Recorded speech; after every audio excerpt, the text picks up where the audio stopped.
Este es el curso de Teología Sistemática 1 y vamos a grabar el segmento número 24. De regreso con ustedes. Qué extraordinario. Vamos a seguir nuestra discusión sobre el concilio de Calcedonia en el año 451. Este es el cuarto concilio ecuménico.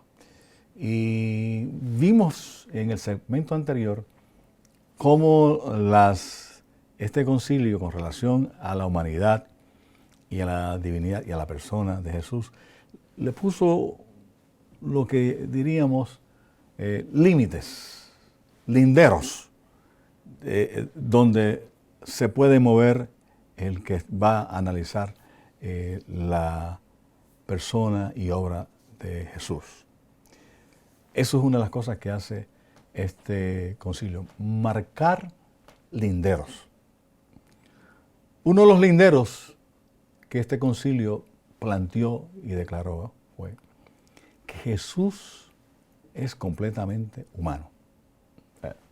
Esto es algo que se enfatizó en el Grupo de Oriente, lo que se llama la Escuela de Antioquía, enfatizó ciertamente que Jesús era humano. Y este concilio de Calcedonia afirma que Jesús es semejante a nosotros, a usted y a mí, excepto en una cosa, que no pecó. Fíjese que eso es una afirmación que la Iglesia ha estado desarrollando en su relación en la adoración.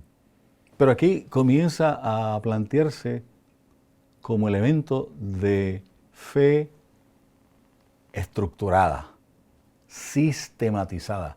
Por eso es que hablamos del estudio de la teología sistemática, porque se establece un sistema de doctrinas, de fe, de dogmas, de cómo la Iglesia interpreta esa fe cristiana. De eso que se trata, por eso es que hablamos que las doctrinas se dan fuera del contexto de la revelación.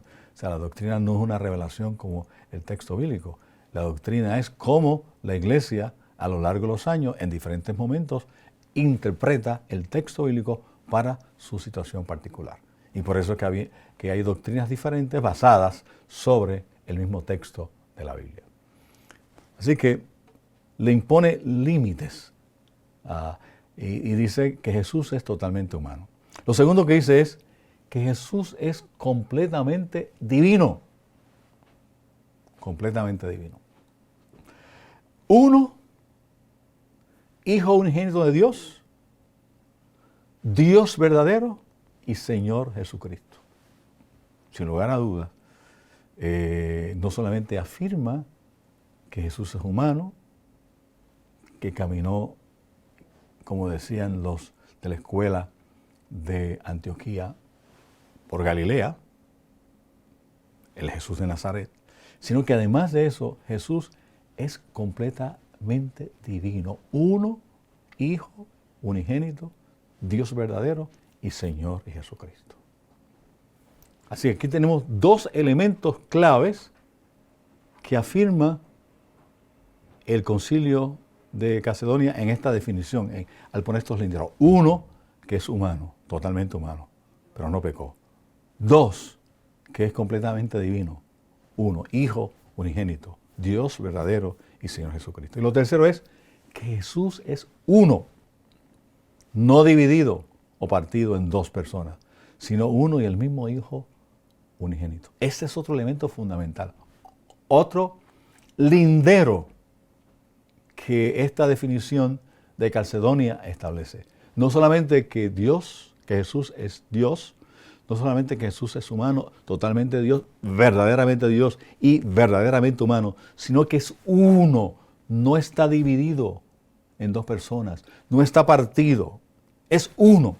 Esa unicidad es fundamental en esta afirmación, en estos linderos que impone el concilio, o que afirma el concilio de Calcedonia para el análisis de la persona de Jesucristo.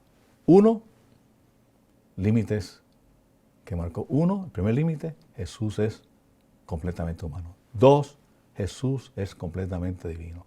Tres, Jesús es uno, no está dividido. ¿Qué más podemos decir que ocurre? Después del concilio de Calcedonia, que fue en el 451, el debate sobre la naturaleza de Jesucristo continuó por largo tiempo, aunque se respetaron los límites de Calcedonia. Pero vean ustedes, y lo enfatizo una y otra vez, que la discusión teológica, puramente académica, se da todo el tiempo. Y se da todo el tiempo en el contexto de estas discusiones en salones de clases, de estas discusiones en concilios, de estas discusiones separadas de la adoración de la iglesia. Por eso es que yo he enfatizado toda mi vida, y en esta etapa de mi vida mucho más, que la teología no se puede dar fuera del contexto de adoración. Por eso es que mi salón de clase, con ustedes, esto es también culto. El análisis que damos aquí es el análisis de la realidad, de lo sobrenatural que invade nuestra experiencia donde estamos ubicados, que incluye nuestra familia, que incluye nuestro trabajo, que incluye nuestra comunidad, que incluye la iglesia a donde vamos, que incluye las victorias, que incluye el contexto social, que incluye el contexto político, que incluye el contexto económico, que incluye el contexto cultural. Todo esto, cuando la iglesia adora dentro de ese contexto de su realidad. Así que la gente trató de respetar en este debate estos elementos, aunque hubo algunas iglesias que se apartaron de la fórmula de Calcedonia.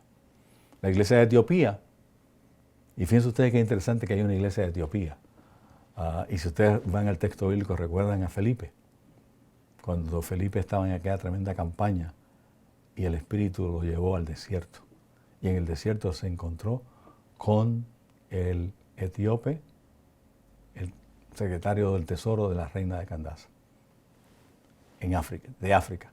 Fíjense cómo el Evangelio, de una manera sobrenatural, llega también a África, llega a la tierra palestina, llega a todo lo que es Mesopotamia y llega a Europa, pero también llegó a África y posteriormente llega a las Américas, lo que se llama el Nuevo Mundo. Y en esa dimensión la iglesia de Etiopía se alejó del concepto de Calcedonia, y la iglesia copta de igual manera, y la iglesia jacobita de Siria. Son iglesias de Oriente a las cuales el elemento divino de Jesús para ellos era mucho más importante que el elemento humano.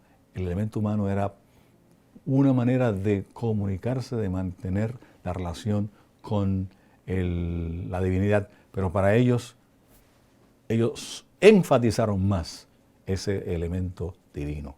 Así que por eso es que en este sentido se separan un poco de la afirmación de Calcedonia.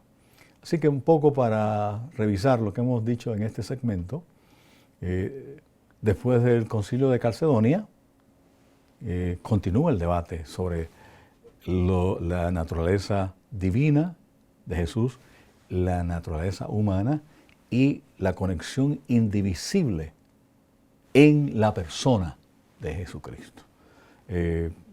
Como parte de ese elemento, y le decía, esta discusión siempre va a estar presente. Por otro lado, hubo iglesias al oriente que reflejaban un poco lo que es el concepto de Alejandría, de la escuela de Alejandría, como la iglesia de Etiopía, como la iglesia copta, como la iglesia jacobita de Siria, que un poco se alejaron de esta afirmación, pendiente a lo que podía ocurrir. En el próximo segmento vamos a analizar un poco ya el siglo XVI, brevemente y las aportaciones que vemos en el mismo. Así que nos vemos en el próximo segmento.